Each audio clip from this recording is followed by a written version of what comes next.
दोस्तों, आप में से काफ़ी सारे लोग ऐसे हैं, उनका कहना है कि अब निफ्टी, बैंक निफ्टी में काम करके भी पैसा कमाया जा सकता है। तो ये बेसिकली निफ्टी का चार्ट है। तो ये 4 आवर के टाइम फ्रेम पे यूज़ किया गया है टू ट्रेंड आइडेंटिफिकेशन। आपको बताना चाहूँगा कि इंडिया में अगर काम कर रहे हो, कॉमन सी बात आ जाती है। अगर आप देख रहे हो कि इंडेक्स फंड के अंदर काम करना है या आप देख रहे हो किसी स्टॉक में काम करना है, तो आपको ये चीज़ दिमाग में रखनी होगी कि जितनी भी चीज़ें होती है ना, जितनी भी चीज़ों में फोकस किया जाता है, उनके अंदर गवर्नमेंट भी क्या चाहती है कि ये ऊपर की तरफ जाती रहे। ये बात आपको समझनी है। जिस तरीके से हम लोग यहाँ पे बात करते थे कि भाई फॉरेक्स मार्केट के अंदर देखा जाए तो यूएसडीएनआर का ट्रेंड हमेशा ऊपर रहने वाला है। ट्रेंड के साथ में बात की जाती थी, प्लस निफ्टी की बात की जाए तो निफ्टी प्लस यूएसडीएनआर के अंदर एक चीज का सेम कह सकते हो कॉम्बिनेशन प्लस स्ट्रैटेजीज काउंट होती है। जो स्ट्रैटेजी हम लोग कह सकते हो यूएसडीएनआर पे काम किया करते थे, उसी हिसाब से जिसके अंदर हाई प्रोबेबिलिटी हो, विनिंग रेशियो हाई हो, ऑप्शन सेलिंग हो, प्लस हमारे लॉस होने की प्रोबेबिलिटी भी एक तरह से पूरी तरीके से काउंट हो जाए कि कितना हमारा लॉस हो सकता है। तो उन्हीं स्ट्रैटेजी के बेस पर क्या निफ्टी में काम किया जा सकता है, क्या स्टॉक में काम किया जा सकता है? इसका आंसर बहुत ही छोटा सा है, जी हाँ, किया जा सकता है। आप में से काफी सारे लोग ऐसे हैं जिन लोगों को अभी क्या है, कुछ टाइम के लिए जैसे कि करेंसी के अंदर रोका गया है कि आपको 3 मई तक के आइडेंटिफाई करना है। उसके बाद जो भी होगा, लेट्स सी क्या चीजें आती हैं। क्या मार्केट में और कोई रास्ता नहीं है काम करने का? तो आंसर बड़ा सिंपल सा है कि हम मेन चीज के ऊपर भी फोकस कर सकते हैं। मेन चीज पे फोकस करने की बात करें, इसमें काम कैसे करना है फॉर बेसिक एजुकेशन। अगर मैं एजुकेशन की बात करूं तो सेम स्ट्रैटेजी यहां पर इंप्लीमेंट की जाएगी। केवल और केवल एक स्ट्रैटेजी को हटा दिया जाएगा जिसको बोलते हैं counter trade. Counter trade strategy केवल और केवल करेंसी में यूज की जा सकती थी, बट अगर हम बात करें निफ्टी या फिर कह सकते हो बैंक निफ्टी की, वहां पर बेसिक जो स्ट्रैटेजी हम लोग यूज करते हैं, प्लस ऐसी स्ट्रैटेजी जो किसी भी बुक में कहीं यूट्यूब पर नहीं मिलने वाली है, वही पार्ट हम लोग यहाँ पे इंप्लीमेंट करने का पूरा काम करेंगे। जो भी तरीका होगा काम करने का वो शेयर किया जाएगा। प्लस ये बात ध्यान रखिए कि निफ्टी के अंदर काम करने का फायदा क्या रहने वाला है। निफ्टी के अंदर काम करने का फायदा यह है क्योंकि यहाँ पर अभी क्या होने वाला है, लॉट साइज के अंदर काफी ज्यादा डाउन होने वाले हैं। अभी 50 का लॉट है, अभी 25 का हो जाएगा। तो जितना ज़्यादा कम मार्जिन यूज़ होगा और विनिंग प्रोबेबिलिटी ज़्यादा होगी, क्योंकि मेन काम हमारा यहाँ पे ये नहीं है कि कितना पैसा बनेगा, कितनी चीज़ें बनेगी। मेन काम है कि कौन सी ऐसी जगह है जहाँ पे काम किया जा सके।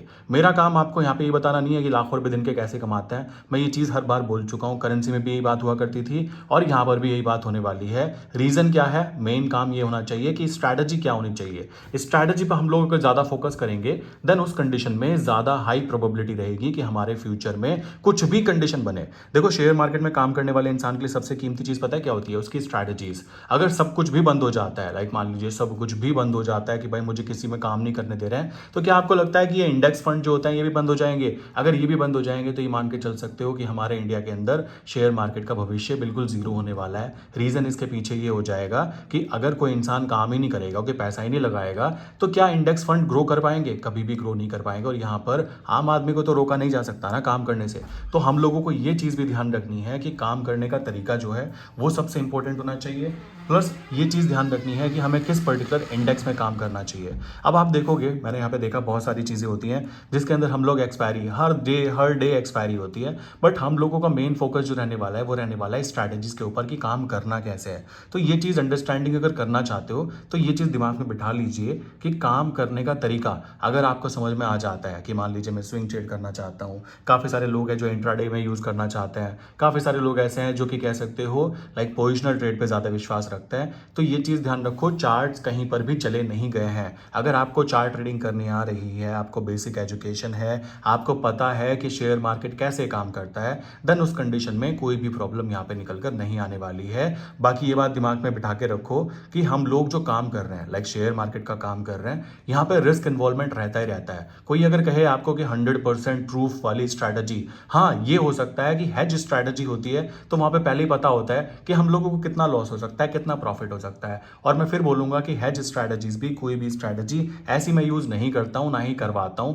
जिसके अंदर कह सकते हो जो बुक्स में मिल जाती हो। रीजन उसके पीछे काम करने का तरीका वही आपको प्री डिफाइन करेगा कि मार्केट के अंदर आपकी स्ट्रैटेजी वर्क करती है या नहीं करती है, और क्या आपका माइंडसेट रहने वाला है, ये इसी चीज पे डिपेंड करने वाला है। देखो, मार्केट में काफी सारे लोग प्राइस एक्शन पे काम करते हैं। मैं बताना चाहूंगा, अभी भी मैं तो निफ्टी में जो मेरे क्लाइंट हैं, मेरे साथ में जो काम करते हैं, जो स्ट्रैटेजीज लर्न करते हैं, स्ट्रैटेजीज को वो निफ्टी निफ्टी में भी अगर यूज़ कर रहे हैं तो वो वहाँ पे प्राइस एक्शन को बिल्कुल भी फॉलो करने के कोई ज़रूरत पड़ने वाली नहीं है। ठीक, अगर वो करना भी है तो करना कहाँ पे पड़ेगा, लाइक तब जब हमारी कंडीशन, हमारी स्ट्रैटेजी वर्क ना कर रही हो, बट ऐसा बिल्कुल भी नहीं होने वाला है। स्ट्रैटेजी में काम करने का तरीका, जैसे निफ्टी, बैंक निफ्टी हो गया, ये इंडेक्स फंड है, यहाँ पे ऑप्शंस में भी काम किया जाता है और स्टॉक्स में भी काम किया जा सकता है अगर हम स्टॉक में काम करना चाहते हैं। जो स्ट्रैटेजी हम लोग यूएसडीएनआर में यूज़ किया करते थे, सेम उसमें कुछ अपडेट ज़रूर होंगे कि किस तरीके से कहाँ पर एवरेजिंग करना है, कहाँ पर हमें स्टॉप लॉस लगाना है, कहाँ पे हमें रिवर्स ट्रेड काउंट कर देनी है, कहाँ पर हमें अपनी रिवर्स ट्रेड को एग्जिट कर देना है। ये सारी बातें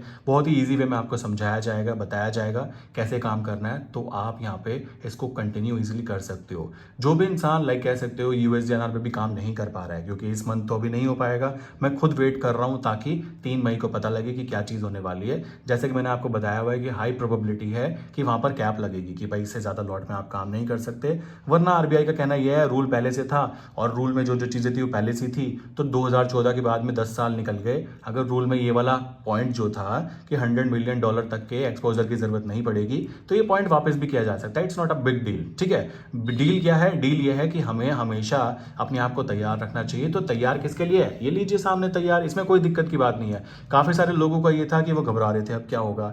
भाई मैं आपको दिखाऊंगा कि आप देखोगे यहाँ पे भी कुछ नहीं होगा, यहाँ पे भी जो काम होगा ना वो सेफ एंड सिक्योर वे में ही होगा। मेन चीज़ है आपका माइंडसेट। अगर आप पैनिक में आकर कहोगे अजी मैं क्या कर सकता हूँ, देन नॉट पॉसिबल। अगर जिंदगी भर आप सोच रहे हो कि भाई मुझे ट्रेडिंग नहीं करनी है, या ट्रेडिंग मैंने की थी, सालों की मेहनत की थी, मैं आपको बताना चाहूँगा, मुझे कल एक इंसान का फ़ोन आया जिनका कहना है भाई मैं 14 साल से करेंसी मार्केट में ट्रेड कर रहा हूँ एंड करेंसी मार्केट में काम करते करते आज मैं यहाँ तक पहुँचा हूँ, मुझे थोड़ा सा अजीब लग रहा है, क्या हो सकता है। तो मैंने उनसे भी वही चीज़ों पे, वही पॉइंट्स पर डिस्कशन किया कि सर अगर आप लॉजिक पे दिमाग लगाएं तो गवर्नमेंट ऐसी चीज़ को क्यों बंद करना चाहेगी। कॉमन सी बात है, इंडिया में बेरोजगारी इतनी ज़्यादा है, उस कंडीशन में इंसान को ये बात समझनी होगी कि हमारे पास में कुछ सेफ एंड सिक्योर वे हो।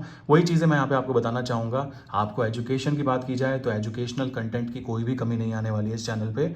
और जो भी चीज़ें होंगी ना, तो लाइक हम लोग टिप देते हैं, टिप कोई ज़रूरत नहीं होती है, टिप करके आप कभी भी प्रॉफिटेबल नहीं रह सकते हो। इसी तरीके से जब तक आपको बेसिक एजुकेशन नहीं पता होगी कि ट्रिक क्या है, लाइक ट्रिक नॉट टिप, कैसे काम करना है, स्ट्रैटेजीज क्या होती हैं। स्ट्रैटेजी की बात करें तो आप बुक से सीखोगे तो बुक वाली स्ट्रैटेजी यूज़ करोगे, वो बात अलग है, बट यहाँ पे बुक वाली स्ट्रैटेजी की कोई ज़रूरत पड़ने वाली ही नहीं है।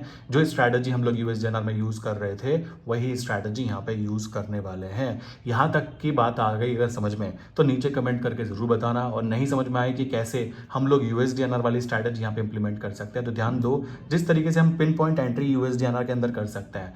मान लीजिए यूएसडीएनआर के लोअर जोन की बात करें, लोअर जोन पे टच होने का मतलब हो जाता है कि निफ्टी का आज का हायर जोन टच हुआ, और ये बहुत बार मैच भी होता है। मैं कई बार बता भी चुका था आपको, कई बार मैंने एक्सप्लेन भी किया, बट मेनली जब यूएसडीएनआर हमारे लिए एक इजी सेगमेंट अवेलेबल है, अभी भी है, अभी भी मैं बोलूंगा 3 तारीख तक कोई भी डिसीजन ना ले, उसके बाद ही देखा जाएगा। उसके बाद भी जो भी चीज़ें होती हैं वो सारी चीज़ें अपडेट की जाएंगी, कोई टेंशन की ऐसी बात निकल के नहीं आएगी।